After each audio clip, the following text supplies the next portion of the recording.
5 events ایسے ہیں جو میرے نزدیک ان سے مس ہینڈل ہوئے ہیں. ان کے علاوہ بھی ہیں لیکن یہ 5 ڈومیننٹ ہے چونکہ یہ پبلکلی اس طریقے سے رپورٹ ہوئے ہیں. اور ان میں 5ویں نمبر پہ سب سے کریٹیکل مسئلہ میں سمجھتا ہوں جو ڈاکٹر ذاکر نائک سے مس ہینڈل ہوا, جو انہوں نے ایک ہماری سسٹر تھی پٹھان لکی مروت سے, ان کے ساتھ جس طریقے سے انہوں نے بہیو کیا اور جو سوال پوچھا تھا اس کا جواب ہی نہیں دیا, کیونکہ جواب دیتے تو وہاں جو مولوی بیٹھے ہوئے تھے نا اسٹیج پہ وہ سارے وہی کام کر دینے یا ان کے سپورٹر ہیں اگر خود نہیں کرتے. ہو سکتا ہے یہ کہیں گے جی آپ نے کو کرتے ہوئے دیکھا ہے, ہاں ان کے بڑوں کو دیکھا ہے. میاں لوگ کیا کہیں گے, ویڈیو ہے جی, ویڈیو ہے, مفتی عزیز صاحب کی ہے ویڈیو, داڑھی والے لڑکے کے ساتھ کر رہا تھا. ہاں سب کچھ موجود ہے. ایونٹ نمبر 1 وہ ان کی جو سٹیٹمنٹ آئی پی آئی اے کے لگیج کے حوالے سے کہ میرا سامان کا وزن اتنے 100 kg بڑھ گیا تھا تو مجھ پر اتنی ڈیوٹیز چارج کی گئی. تو وہ کہتے ہیں میں نے پی آئی اے کے ہیڈ سے بات کی تو انہوں نے کہا کہ ٹھیک ہے ڈاکٹر صاحب ہم آدھی رقم چھوڑ دیں گے. تو انہوں نے کہا بھئی پوری چھوڑو, میں اسٹیٹ گیسٹ ہوں. یہ ایک عالم دین کو زیب ہی نہیں دیتا کہ وہ اس قسم کی حرکت کرے, اور پھر حرکت کاری لی تھی تو بھائی اسے کیمرے پہ بتانے کی کیا ضرورت تھی. آپ کو تو چاہیے تھا پی آئی اے کے اس آفیسر کو سلوٹ کرتے کہ اس نے آپ کا بھی لحاظ نہیں کیا, اور وہ کیسے کر سکتا ہے, اس کی نوکری حرام ہوگی, وہ غداری کرے گا عوام کے ٹیکسز کے ساتھ, کیونکہ پی آئی اے تو عوام کے ٹیکسز پہ چلتی ہے نا. اگر پی آئی اے کا مالک کوئی ہوتا اور یہ پرائیویٹ کمپنی ہوتی اور وہ اپنی مرضی سے ڈیوٹیز چھوڑ دیتا تو اس کا رائٹ تھا.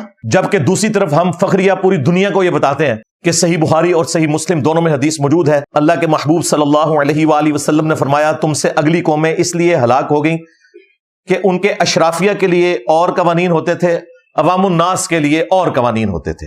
اللہ کی قسم اگر میری بیٹی فاطمہ بھی چوری کرتی تو میں اس کے بھی ہاتھ کٹوا دیتا. یہ ایک جنرل یونیورسل ٹروتھ ہے اسلام کا. اسپیسیفکلی تو یہاں حدود اللہ سے متعلق ہے, لیکن یہ جنرل رول ہے کہ اشرافیہ کے لیے جو قانون ہوگا وہی قانون عوام الناس کے لیے بھی ہوگا. لہٰذا ایک ریلیجس پلیٹ فارم کے اسپیکر کو یہ زیب ہی نہیں دیتا کہ وہ اس قسم کی کوئی ڈیمانڈ بھی کرے, بلکہ اگر کوئی ان کو آفر بھی کرے تب بھی قبول نہیں کرنی چاہیے, کیونکہ وہ جو آفیسر ہے اگر وہ آدھے پیسے چھوڑ رہا ہے تو وہ نمک حرامی کر رہا ہے اپنی نوکری کے ساتھ. شکر ہے وہ معاملہ اس طرح ہوا نہیں ہے, انہوں نے پھر بندے اور لے لیے تاکہ ان کا وہ جو اس میں الاؤ ہوتا ہے ویٹ وہ پورا ہو جائے. وہ آدھا بھی انہوں نے نہیں لیا, اچھا کیا ہے. اور پھر اس کا آ کے گھلا کرنا اور پھر لوگوں کو یہ بتانا کہ جی انڈیا میں تو مجھ سے کوئی پیسے چارج نہیں کرتا. بھائی انڈیا میں اگر آپ کسی پرائیویٹ ایئر لائن میں ٹریول کر رہے ہیں اور اس کا آنر کہتا ہے میں آپ سے ٹکٹ کے پیسے نہیں لوں گا تو اس کا رائٹ ہے. لیکن دوسری طرف اگر انڈین گورنمنٹ کی کوئی ایئر لائن ہے اس میں اس ایئر لائن کا سی ای او بھی یہ حق نہیں رکھتا کہ آپ کا ٹکٹ معاف کر دے, وہ نمک حرامی کرے گا اپنے ساتھ, کیونکہ وہ ٹیکسز کے پیسے سے چل رہی ہے. لہٰذا یہ میں سمجھتا ہوں ڈاکٹر صاحب کی یہ غلطی تھی. یہ کوئی کفر اسلام کا مسئلہ نہیں تھا, لیکن ان کے کریکٹر کے شان شان نہیں تھا, اور اس کو موضوع بحث ہم نے اس لیے بنایا ہے کہ یہ بلنڈر ان سے ہوا اور خود انہوں نے کیمرے میں بیان کر دیا. اگر یہ بند کمرے میں ہی رہتا تو ہمیں بھی ضرورت نہیں تھی. ایونٹ نمبر 2 4 شادیوں کے حوالے سے وہ لاجیکل ڈسکشن کرتے ہوئے بتا رہے تھے کہ امریکہ میں, یورپ میں, رشیا میں اتنے ملین عورتیں مردوں سے زیادہ ہیں, اور یہ لاجیکلی اسلام کی بات فٹ ان بیٹھتی ہے کہ ایک مرد کو ایک سے زیادہ شادیاں کرنے کی اجازت ہے. اگرچہ ڈاکٹر ذاکر نائک کا موقف وہی ہے جو میرا موقف ہے کہ ایک سے زیادہ شادیاں کرنے کی اجازت ہے, حکم ایک ہی کرنے کا ہے. سورۃ النساء میں کہ اگر تمہیں خدشہ ہو کہ انصاف نہیں کر سکو گے تو ایک پر اکتفا کرو. ڈاکٹر ذاکر نائک کی بھی ایک ہی شادی ہے, لہٰذا کوئی یہ نہ سمجھے کہ وہ اپنے لیے کوئی لائن سیدھی کر رہے تھے. بالکل ایسا نہیں ہے. دنیا میں جتنے بھی اس طرح کے لوگ ہیں جنہوں نے دعوت و تبلیغ کا کام پیشن کے ساتھ کرنا ہے نا, مولانا مودودی ایک شادی تھی, غامدی صاحب ایک شادی, طارق جمیل صاحب ایک شادی.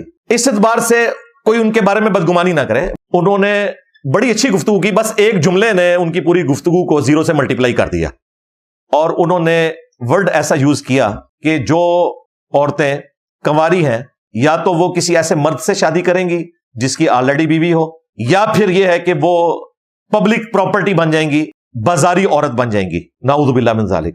یہ بات اگر وہ دوسرے انداز میں کرتے تو شاید ایکسیپٹیبل ہو جاتی. ان کے الفاظ کا چناؤ اور جملے کی ساخت درست نہیں تھی. انہوں نے خود مانا کہ یہ میں جو لفظ استعمال کر رہا ہوں یہ بڑا ہارش ورڈ ہے, لیکن میرے پاس اور ووکیبلری نہیں ہے.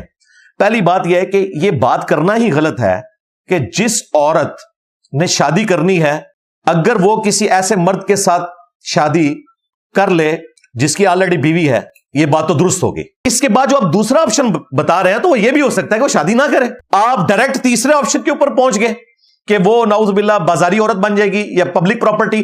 لہذا جن لوگوں نے ان کا وہ جملہ پکڑا ہے وہ بالکل درست پکڑا ہے. انہوں نے کہا ڈاکٹر صاحب آپ تو یہ کہنا چاہ رہے ہیں کہ جن عورتوں نے شادی نہیں کی ہوئی وہ پھر بازاری عورتیں ہیں, اور وہ مرد بھی پھر بازاری مردی ہوئے جنہوں نے شادیاں نہیں کی ہوئی. تو میں کئی ان کے بزرگان دین گنوا دوں گا جن کی شادیاں نہیں ہیں, زندوں میں بھی اور پرانے بزرگوں میں بھی. تو ان کے بارے میں آپ کا کیا خیال ہے؟ صرف عورتوں کو سنگل آؤٹ کرنا کہ بازاری عورتیں, وہ بازاری مرد نہیں ہیں, وہ بزرگان دین سارے بازاری تھے جنہوں نے شادیاں نہیں کی ہوئی تھی. صحابہ کرام میں بھی ایسے لوگ موجود تھے جن کی نہیں تھی استطاعت, نہیں کر سکے شادی, اسی طریقے سے دنیا سے چلے گئے. یہ بات ہی بالکل غلط ہے.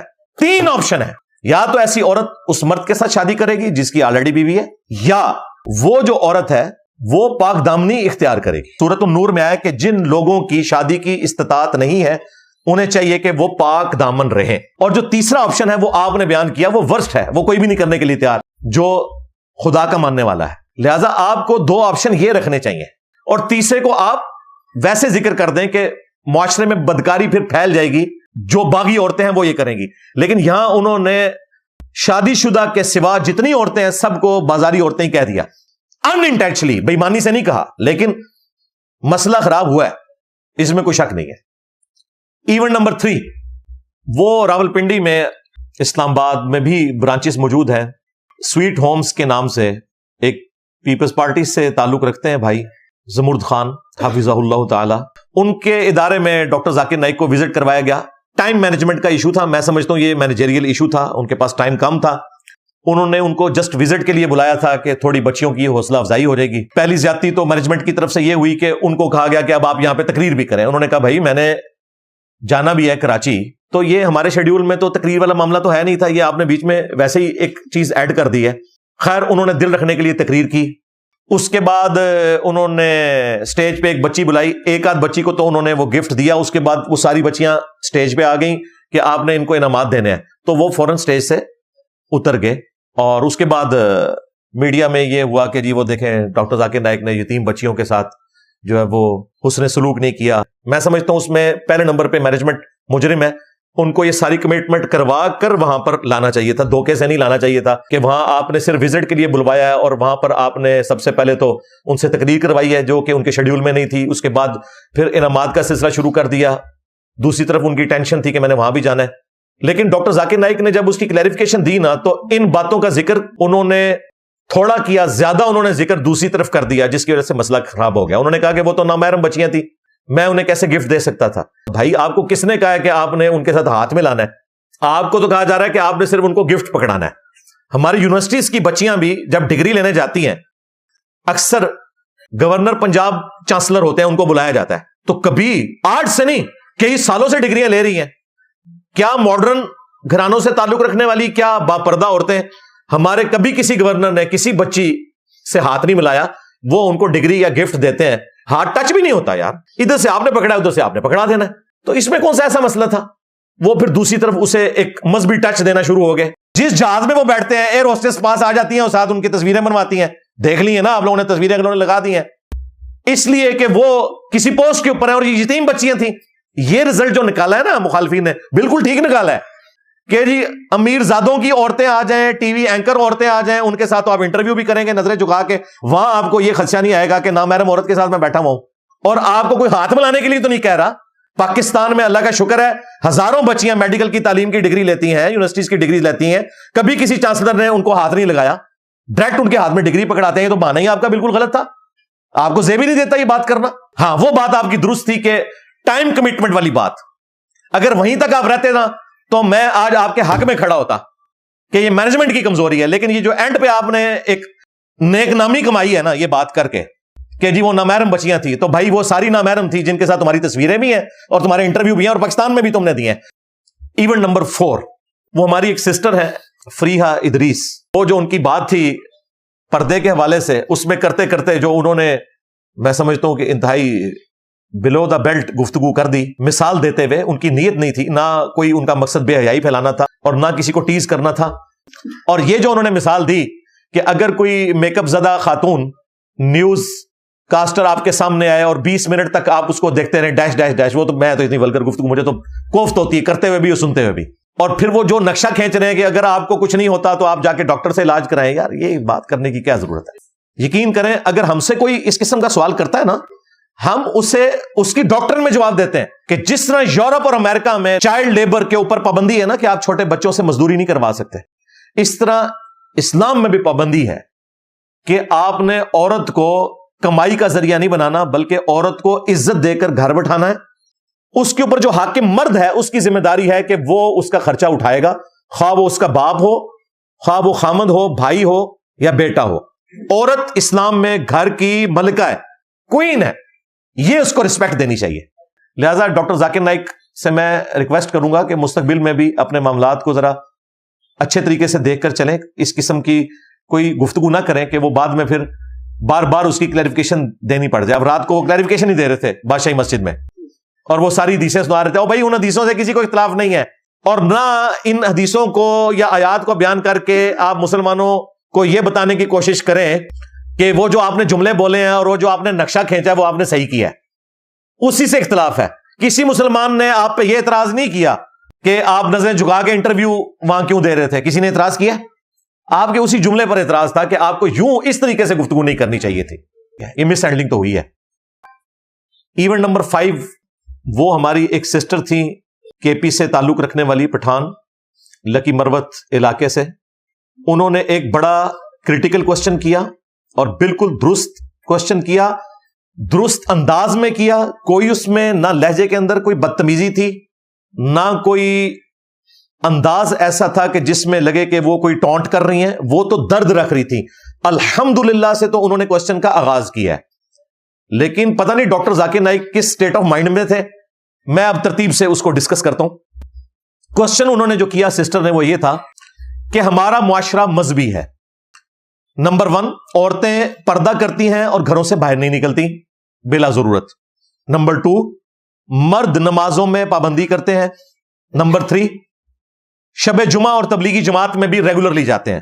نمبر 4، اوور آل کنڈکٹ اسلامی ہے، یعنی داڑھی پگڑی یہ سب کچھ ہے. اب مجھے بتائیں اسلام یہی ہوتا ہے نا؟ اس کی بجائے آپ یہ کہیں گے کہ جی یہ بظاہر اسلام ہے. تو بھائی میرا یہ چیلنج ہے ڈاکٹر ذاکر نائک کے لیے بھی، سٹیج میں بیٹھے ہوئے سارے مولویوں کے لیے بھی، کہ چلو یہ تو ہو گیا بظاہر اسلام، تم بتاؤ اصلی اسلام کدھر ہے؟ لو سامو، ہاں اصلی اسلام جامعہ اشرفیہ کے اندر موجود ہے یا مفتی عزیز صاحب کی بیٹھک کے اندر اسلام موجود ہے یا مدرسہ دیوبند میں موجود ہے جہاں پہ قاسم نانوتوی صاحب کو رشید احمد گنگوئی نے پبلکلی 16-17 سال کے بچوں کے سامنے چارپائی پہ لٹا کے لاٹیاں کرنی شروع کر دی. میاں لوگ کیا کہیں گے؟ او بھائی اسلام یہی ہے نا. جب غیر مسلم دیکھے گا یا مسلمان بھی دیکھے گا اسلام کیا وہ دیکھتا ہے کہ عورتیں پردہ کر رہی ہیں، مسلمان نماز پڑھ رہے ہیں، داڑھی رکھی ہوئی ہے، پگڑی رکھی ہوئی ہے، حافظ قرآن ہے، مدرسے میں جاتے ہیں. یہ کون سی چلاکی ہے کہ جی اس طرح تو اسلام نہیں ہوتا؟ اور کیا ہوتا ہے اسلام؟ بھائی یہی اسلام ہوتا ہے. آج تک ڈاکٹر صاحب آپ کے اوپر ادھار ہے، آپ نے اس بات کا جواب دینا ہے کہ یہ سارے مولوی جنہوں نے دین کے لبادے اوڑے ہوئے ہیں یہ اتنے غیر اسلامی کیوں ہیں، اور جس کو آپ اسلامی کہہ رہے ہیں وہ دنیا کے کس کونے میں اسلام پایا جاتا ہے. میں نے آپ کو اس کی ریزن بھی بتا دی کہ وہ ڈینائل موڈ میں کیوں گیا ہے، کبوتر کی طرح اس نے آنکھیں کیوں بند کی ہیں، کیونکہ انہی مولویوں کے پاس تو اس نے جانا ہے. یہ ساری باتیں کر کے رائیونڈ کا وزٹ ہو سکتا تھا، طارق جمیل صاحب کا عشائیہ ہو سکتا تھا، پیغام ٹی وی والوں کے ساتھ جمعے کی نماز ہو سکتی تھی. بریلوی شیعہ پہلی گالیاں نکال رہے تھے، دیوبندی اہل حدیث بھی گالیاں نکالنا شروع کر دیتے. ٹور مکمل ہوئے بغیر ہی اگلا نے جہاز بٹھا کے نہ بھیج دینا سی واپس. یہ وجہ تھی. اور یہ جتنی باتیں میں کر رہا ہوں یہ نہ سمجھیے گا یہ میں کوئی بدگمانی کر رہا ہوں، یہ ریالٹی ہے. اگر آپ سمجھتے نہیں بدگمانی ہے تو اسے کہو کہ یہ پھر جواب دے ان باتوں کے جو ہم چیزیں ہائی لائٹ کر رہے ہیں. پہلے اس سسٹر کا سوال قیامت تک ادھار ہے ڈاکٹر ذاکر نائک کے اوپر، وہ جواب دینا ہے اس بات کا، ڈینائل موڈ میں نہیں جانا، جواب دینا ہے. میرا خیال ہے اتنی گفتگو کافی ہے. اللہ تعالی ہمیں ٹرو اسپرٹ میں اسلام پہ چلنے کی توفیق دے. اللہم من احییتہ منا فاحیہ علی الاسلام ومن توفیتہ منا فتوفہ علی الایمان. صلوا علی محمد وآل محمد. اللہم صلی علی محمد وعلی آل محمد واصحاب محمد وازواج محمد وامت محمد اجمعین الی یوم الدین. آمین.